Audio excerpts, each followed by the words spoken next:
Certaines des principales motivations des tueurs incluent la colère face à une injustice perçue, ou à un monde injuste, la gratification sexuelle, le gain financier, la supériorité morale perçue ou la recherche de sensations fortes. Mais même au tribunal, la plupart des criminels, même s'ils pensent avoir raison, n'essaient pas de justifier leurs actes odieux. Mais ces tueurs, eux, l'ont fait. Dans cette vidéo, nous allons examiner des tueurs qui ont tenté de justifier leurs crimes.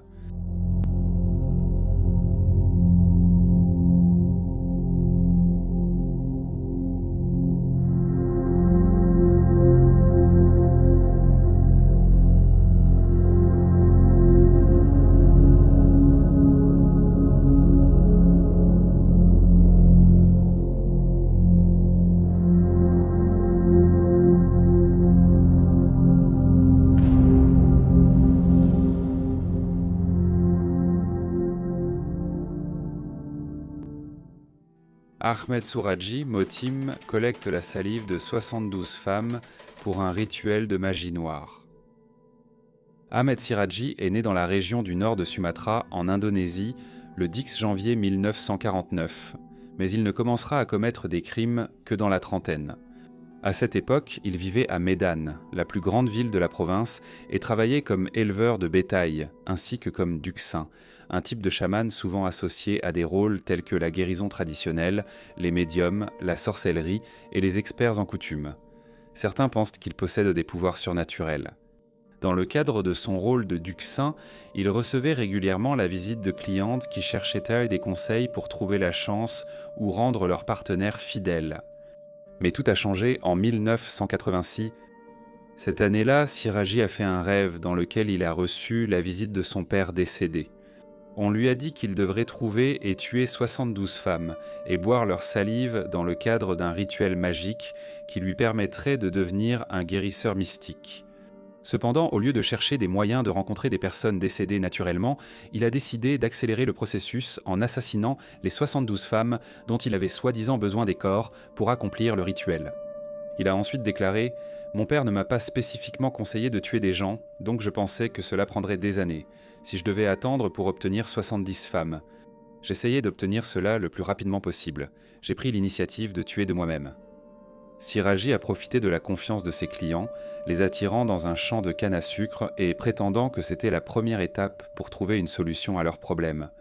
Il enterrait souvent ses victimes jusqu'à la taille avant de les étrangler à mort. Plus tard, il enterrait leurs restes dans le même champ. Avec leur tête pointée vers sa maison voisine, il les déshabillait au préalable dans le but d'accélérer la décomposition. Tout s'est effondré plus d'une décennie plus tard, le 24 avril 1997, lorsqu'une femme de 21 ans nommée Sri Kamala Diwe a demandé à un garçon de 15 ans, Rick Chaupula, de l'emmener à un ducan.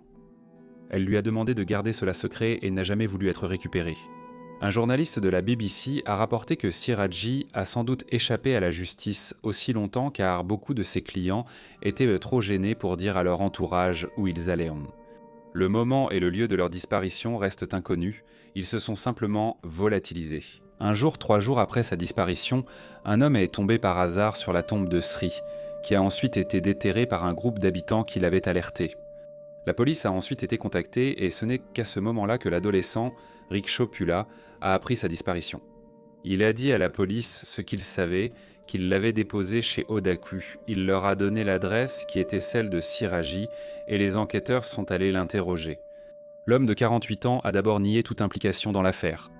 La police a alors fouillé son domicile et a découvert qu'il avait caché le sac à main, la robe et le bracelet de Sri, ce qui a conduit à son arrestation. Il a finalement avoué alors qu'il était en garde à vue, révélant qu'il avait tué 42 femmes et jeunes filles exactement de la même manière. Une excavation du champ de canne à sucre a ensuite été réalisée qui a permis de découvrir que 42 corps y avaient effectivement été enterrés. Certains étaient tellement décomposés qu'ils n'ont pas pu être identifiés.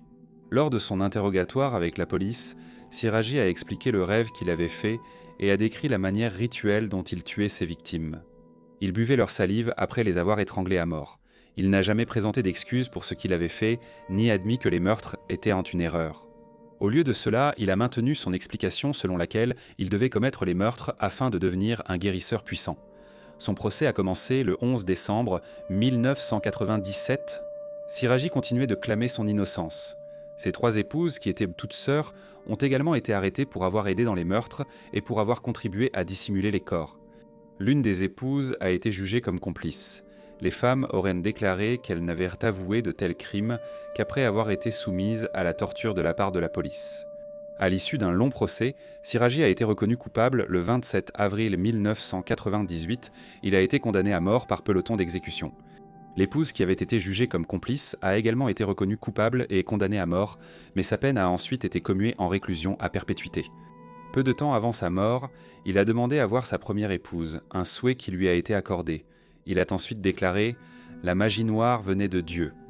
Je ne l'ai plus, je me suis repenti, j'espère avoir une chance de vivre. » La demande de clémence de Siraji a été rejetée et il a été exécuté par un peloton d'exécution le 10 juillet 2008. Son corps devait être enterré dans un cimetière public dans les jours suivants.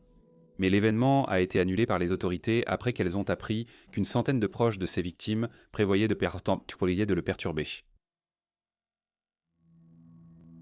Saïd Hanal motive « Tuer autant de prostituées que possible pour nettoyer les rues ». Saïd Hanal est né vers 1962 dans ce qui était alors connu sous le nom d'État impérial d'Iran. Dans des interviews ultérieures, Hanaleh a affirmé que sa mère était une femme violente, lui infligeant des cruautés physiques et émotionnelles durant sa jeunesse. Il a décrit comment elle essayait parfois de lui mordre des morceaux de chair et utilisait ses ongles pour le griffer si profondément qu'il saignait. Plus tard, les intervieweurs ont décrit Hanaleh comme étant honnête et simple, mais pas très intelligent. Au moment où il a commencé à tuer en 2000, il était marié et père de 3 enfants. Il avait servi comme volontaire pendant la guerre Iran-Irak et travaillait désormais dans le bâtiment. Peu d'autres détails sont disponibles sur sa vie en dehors de ses crimes. Hanaleh a commis son premier meurtre le 7 août 2000 lorsqu'il a tué Hazara Karimpour, âgée de 30 ans. Elle serait la première d'une série de 16 femmes assassinées entre cette date et juillet 2001. Les meurtres sont devenus connus sous le nom de meurtre de l'araignée par les médias iraniens, parce que le tueur était connu pour attirer des femmes chez lui, les étrangler à mort puis abandonner leur corps par la suite. La grande majorité de ces victimes étaient des travailleuses du sexe qui exerçaient dans la ville de Mashhad, une zone particulièrement religieuse et sacrée du pays. Beaucoup de ces victimes étaient aussi dépendantes aux substances et ont laissé des enfants après leur mort. La deuxième victime de Hanaleh a été retrouvée étranglée à mort près de quelques plants de tomates dans la ville, le 10 août Chanz. Et le lendemain, Fariba Ramapour a été retrouvée décédée dans un sac en toile de jute jaune, après avoir été asphyxiée pendant des mois. L'affaire est alors tombée dans le silence. Le tueur à la toile d'araignée a encore frappé en janvier suivant, quand le corps d'une femme a été retrouvé à Massad. Sarah Rahmani, âgée de 27 ans, a été retrouvée décédée le 16 février et plus tard ce mois-là, le 29. Le corps d'Azam Abdi, âgé de 45 ans, a été retrouvé entre le 19 mars et août 2000. 10 autres victimes ont été tuées. Beaucoup ont été étranglés avec leurs propres foulards et laissés vêtus ou enveloppés dans des voiles et des tchadors, ces vêtements noirs fluides qui couvrent une femme de la tête aux pieds. Hanaleh n'a été arrêté qu'après l'intervention du gouvernement iranien. Des hauts responsables de la sécurité et du renseignement ont été mobilisés pour retrouver et arrêter l'auteur des crimes. Comme auparavant, selon le New York Times, de nombreux Iraniens pensaient que la police avait été laxiste et lente à agir parce qu'elle était contrôlée par des religieux extrémistes. Selon les rapports, Hanaleh a avoué les meurtres de 16 femmes après avoir été confronté à la police. Par la suite, il a souri devant les photographes et a fièrement défendu ses actes. Il a affirmé qu'il ne faisait que purifier la ville de la corruption morale, déclarant au tribunal qu'il avait commencé à tuer après que sa femme ait été prise pour une travailleuse du sexe, et croyait fermement que le meurtre de travailleuses du sexe était un devoir religieux. Il a déclaré « J'ai compris que Dieu me regardait favorablement, qu'il avait remarqué mon travail ». Dans une interview avant son arrestation, il a également précisé qu'il avait tué ces femmes pour Dieu et pour la protection de sa religion. Parce qu'elles étaient des prostituées, et qu'elles corrompèrent les autres. Hanaleh a ajouté qu'il parcourait la ville à moto pour repérer ses cibles et les amener chez lui. À leur retour à la maison, il étranglait sa femme et ses enfants avec leurs foulards, enveloppait leur corps et les abandonnait dans la rue. Ses avocats ont ensuite plaidé devant le tribunal qu'il méritait la clémence, invoquant ce que le Guardian a décrit comme une disposition vague dans la loi iranienne et islamique qui qualifie les pécheurs de gaspillage de sang. Malheureusement, beaucoup ont continué à défendre ces actes. Un journal a écrit « Qui doit être jugé ?» ceux qui cherchent à éradiquer la maladie de ceux qui se tiennent à la racine de la corruption. Les amis de Hanal ont également soutenu ce qu'il a fait, l'un d'eux déclarant en riant « Il a bien fait, il aurait dû continuer, c'était glaçant ». Même son propre fils, qui avait 14 ans à l'époque, a défendu son père. Il a affirmé que son père nettoyait le pays de la corruption de la terre et a ajouté « S'il le tue demain, des dizaines le remplaceront ». Depuis son arrestation, 10 ou 20 personnes m'ont demandé de continuer ce que mon père faisait. Je dis « Attendons de voir ». Une journaliste, Roya Marimi, s'est penchée sur Hanley et son parcours après l'arrestation, et a constaté qu'il avait d'abord commencé à rechercher les hommes qui payaient les travailleuses du sexe pour leurs services. Cependant, cela a entraîné qu'il soit agressé par ces hommes, a-t-elle ajouté. Alors il se tourne vers les personnes qui n'ont pas le pouvoir de se défendre. Hanley a continué à défendre et à justifier ses actes jusqu'à la toute fin, déclarant lors d'une interview. Je n'aurais pas été dérangé même si j'avais tué 150 femmes, car je voulais nettoyer la ville sainte de Mossad des femmes corrompues et des prostituées. Reconnu coupable de 16 meurtres, il a été condamné à mort. Le réalisateur irano-canadien Mazi Habari a réalisé un documentaire sur Hanaleh, intitulé Parmi Kim, une araignée, qui est sorti en 2003. Il a déclaré au Guardian « Lorsque le moment de son exécution est arrivé, Hanal était choqué et en colère », a affirmé Mazia. Jusqu'à la toute dernière seconde avant son exécution, Hanal pensait que quelqu'un du gouvernement viendrait le sauver. Il a été pendu le 8 avril 2002 à la prison de Mashhad. Johanna Dennehy, le mobile était simplement de voir si elle pouvait tuer quelqu'un. Johanna Dennehy, née le 29 août 1982 à Saint-Alban, Herefordshire, Angleterre. Ceux qui l'ont connue enfant la disaient intelligente et bien élevée, mais montrait tôt des signes de rébellion et d'instabilité émotionnelle. À l'adolescence, Dennehy avait commencé à boire excessivement et à fuguer de chez elle, puis elle s'est ensuite impliquée dans la drogue et la petite délinquance. Elle a finalement entamé une relation à long terme et a eu 2 enfants, mais la vie de famille qu'elle avait construite n'a pas duré longtemps. Après des années de comportement erratique, Johanna a abandonné ses enfants et a sombré dans une existence instable, partageant son temps entre Peterborough et Hereford. Entre mars et avril 2013, Johanna s'est lancée dans ce qui allait devenir l'une des séries de meurtres les plus choquantes de Grande-Bretagne.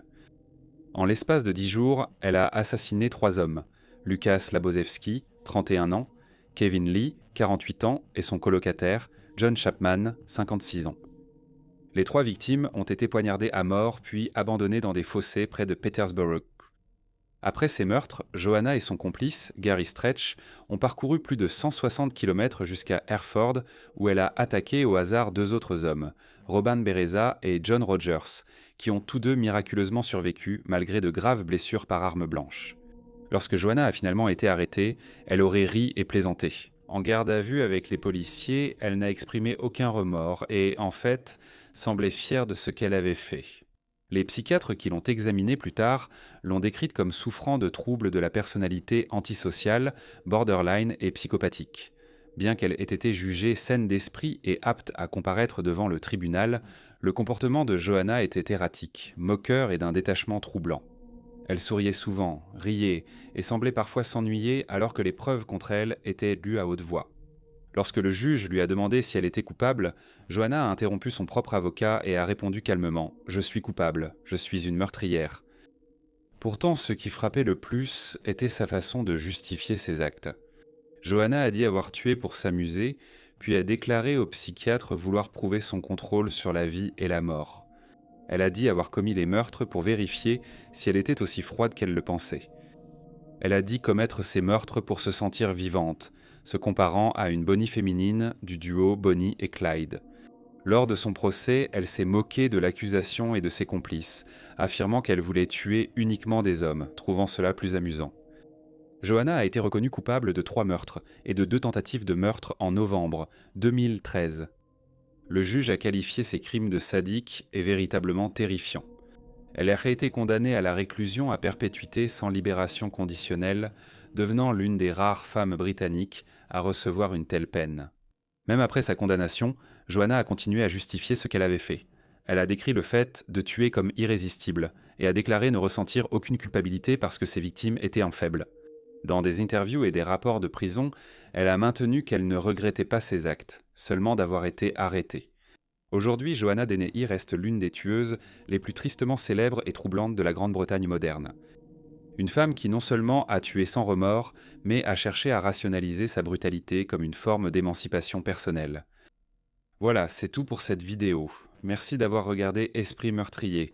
Prenez soin de vous et à la prochaine.